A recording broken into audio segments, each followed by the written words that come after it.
ये पूरी तरह से फर्जी केस आशा सिंह ने मेरे ऊपर 2024 में ही दर्ज किया था। और सच्चाई ये था कि आशा सिंह बहुत ही दबंग लेडी है। उनको मैंने उधार पैसा दिया था, ज़मीन खरीदने के लिए। एक चेक भी दिया था उनको। और जब उधार पैसा मांगने गया, अपना चेक मांगने गया, तो उन्होंने मेरे साथ मारपीट किया। अपना सर्विस रिवॉल्वर से भी मुझे मारने की कोशिश की गई। उनका बेटा मुझे मारा पीटा। मेरे साथ जो गया हुआ था लड़का, उसको भी मारा। और मारने के बाद जो है, हम गए थाना में, तो दरोगा के खिलाफ मेरा केस दर्ज नहीं किया गया। इनके साथ इतना अन्याय हुआ है, अब केस दर्ज क्यों नहीं कर रहे हैं महिला दरोगा के साथ?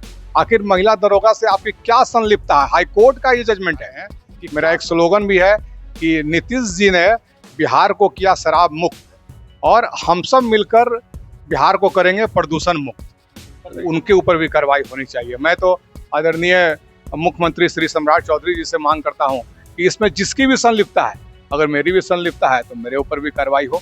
और जो उस लेडी दरोगा को बचाने का प्रयास कर रहा है, उसके ऊपर तो कार्रवाई बहुत जरूरी है। और हाईकोर्ट के जज ने भी बोला कि मैंने एसएसपी साहब को बुलाया था, लेकिन कोई फायदा नहीं हुआ। अब मैं आपसे बात कर रहा हूं, देखता हूं कि आपसे भी बात करने पे क्या फायदा होता है कि नहीं। और हाईकोर्ट ने स्पष्ट उस दिन बोला डीजीपी साहब को कि देखिए डीजीपी साहब, इस महिला के ऊपर कार्रवाई कीजिए। नमस्कार, आप देख रहे हैं न्यूज फॉर नेशन। मैं रंजीत कुमार। इस वक्त मेरे साथ जदयू के प्रदेश महासचिव डॉक्टर धर्मेंद्र मेरे साथ में है। सर, आप पर एक इल्जाम लगा था कि 40 लाख रुपया घोटाला, क्या मामला है? किसका 40 लाख रुपया लिए हैं? आप जदयू के नेता हैं। ये पूरी तरह से फर्जी केस आशा सिंह ने मेरे ऊपर 2024 में ही दर्ज किया था। और सच्चाई ये था कि आशा सिंह बहुत ही दबंग लेडी है, और लेकिन वो मेरी मरीज थी, और धीरे धीरे जान पहचान हुआ था। तो उनको मैंने उधार पैसा दिया था ज़मीन खरीदने के लिए। एक चेक भी दिया था उनको। और जब उधार पैसा मांगने गया, अपना चेक मांगने गया, तो उन्होंने मेरे साथ मारपीट किया। अपना सर्विस रिवॉल्वर से भी मुझे मारने की कोशिश की गई।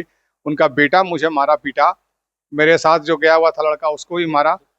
और मारने के बाद जो है, हम गए थाना में, तो दरोगा के खिलाफ मेरा केस दर्ज नहीं किया गया। उल्टा उस दरोगा ने मेरे ऊपर ही एफआईआर कर दिया कि 40 लाख रुपया मेरे बेटा को नौकरी के दिलाने के लिए लिया है। जबकि हम तो खुद सरकारी सेवक नहीं है, खुद सरकारी नौकरी में नहीं, हम दूसरे को नौकरी क्या दिलाएंगे? ये इल्जाम कहाँ से उठकर आया है कि आपको 40 लाख रुपया दिया गया किसी में विभाग में नौकरी के लिए? तो आप तो सरकारी विभाग में है भी नहीं, प्राइवेट क्लिनिक चलाते हैं, दंत चिकित्सा का काम करते हैं, और समाज सेवी भी हैं। आज भी हमारा बहुत बड़ा मुहिम था, जिसमें कि हर एक फ्राइडे को, मैंने every Friday no pollution day, उन्हें हर एक फ्राइडे को आप पेट्रोल डीजल वाली गाड़ियां नहीं चलाएं, स्वेच्छा से नहीं चलाएं। मैंने जनता को जागरूक करना चाह रहे हैं, बिहार के लोगों को जागरूक करना चाह रहे हैं। मेरा एक स्लोगन भी है कि नीतीश जी ने बिहार को किया शराब मुक्त, और हम सब मिलकर बिहार को करेंगे प्रदूषण मुक्त। प्रदूषण मुक्त की बात तो आपने ठीक है कही है, मगर जो 40 लाख रुपया वाली जो मामला है, कहाँ से उतर के आया? उसे सस्पेंड भी करवा? ये पूरा फर्जी मामला है। फिर इस मामला को लेकर हम लोग सीजीएम के पास गए, तो सीजीएम साहब ने आशा सिंह के खिलाफ केस दर्ज करने के लिए, एफआईआर दर्ज करने के लिए आदेश दिया। लेकिन बिहार पुलिस उस आदेश की बराबर अवहेलना करती रही। फिर हम लोग सीजीएम के पास गए, सीजीएम ने फिर एसएसपी साहब को बहुत क्लास लिया।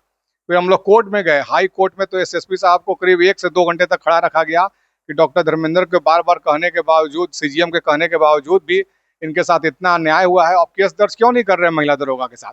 आखिर महिला दरोगा से आपकी क्या संलिप्तता है? हाई कोर्ट का ये जजमेंट है कि क्या संलिप्तता है, बताइए कि आप केस दर्ज क्यों नहीं कर रहे हैं महिला का? जो अभी वर्तमान एसएसपी साहब, उन पर दिया गया, क्या कोर्ट ने संज्ञान लिया है? हाँ, तब फिर जो है ना, तब भी एसएसपी उस समय उसको ना सस्पेंड किए, ना उस केस दर्ज हुआ।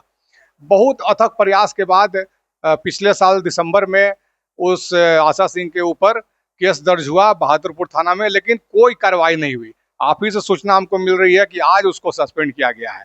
इतना जब मीडिया में बात आ गई, और हाई कोर्ट ने जजमेंट जो दिया है, उसमें यह दिया है कि ईओयू का केस दर्ज किया जाए आशा सिंह और उसके बेटे के ऊपर। लेकिन बिहार पुलिस का कारनामा देखिए कि उसमें हम लोगों के ऊपर भी केस दर्ज कर दिया।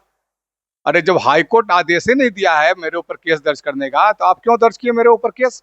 एक न्यूज चैनल की रिपोर्ट के अनुसार कहा गया था कि एसएसपी साहब ने उसे सस्पेंड किया है। मामला एसएसपी साहब से बात नहीं हुई है, मगर लगभग तय है कि आपको अभी न्याय मिल। जदयू का आप मेंबर है, नीतीश कुमार के जीरो टॉलरेंस की सरकार रही है, आप उसमें महासचिव है, उसके बाद भी आपको न्याय के लिए इतना गुहार लगाना पड़ा। देखिए बिहार में ऐसा नहीं है कि अ, सब लोग अच्छे हैं। बिहार पुलिस में हमारे जो डीजीपी साहब हैं बहुत अच्छा काम कर रहे हैं। डीजीपी के ऊपर के भी जो हमारे अधिकारी हैं, चाहे हमारे मुख्यमंत्री सबरी सम्राट चौधरी जी क्यों ना हो, सब लोग बहुत अच्छा काम कर रहे हैं। लेकिन पुलिस डिपार्टमेंट के कुछ लोग ऐसे होते हैं जिनके ऊपर कार्रवाई की जरूरत है। जैसे ये महिला दरोगा ही देख लीजिए किस तरह का हरकत की है। उसके बाद जो भी पुलिस के महकमे के जो लोग हैं जो उनको सपोर्ट कर रहे हैं, उनके ऊपर भी कार्रवाई होनी चाहिए। मैं तो आदरणीय मुख्यमंत्री श्री सम्राट चौधरी जी से मांग करता हूं कि इसमें जिसकी भी संलिप्तता है, अगर मेरी भी संलिप्तता है तो मेरे ऊपर भी कार्रवाई हो, और जो उस लेडी दरोगा को बचाने का प्रयास कर रहा है उसके ऊपर तो कार्रवाई बहुत जरूरी है। महिला दरोगा कहाँ पदस्थापित है, किस विभाग में है? पटना में ही है, पटना में ही है महिला दरोगा वो, और पूरा पुलिस महकमा उसको बचाने में लगा हुआ है। हाई कोर्ट के आदेश को भी उन लोग अवहेलना कर रहा है। और देखिए अभी देखिए ना, कल अखबारों में आया हुआ था, न्यूज पूरा बन गया कि डॉक्टर धर्मेंद्र के ऊपर ईओयू में केस दर्ज किया गया है। जबकि आप हाई कोर्ट का जजमेंट देख लीजिए, हाई कोर्ट ने स्पष्ट लिखा है कि उस महिला के ऊपर ईओयू में केस दर्ज किया जाए। लेकिन बिहार पुलिस का देख लीजिए कि वो महिला के ऊपर तो किया, चलो ठीक है। किस थाना में महिला है मौजूद है? थाना में नहीं है, बिहार बटालियन में है वो, लगता है अभी सेंटिंग पोस्ट पे है। लेकिन वो है पूरी पुलिस डिपार्टमेंट की चहेती बनी हुई है। क्या नाम है? आशा सिंह। आशा सिंह। क्या अभी न्याय मिलने का उम्मीद है?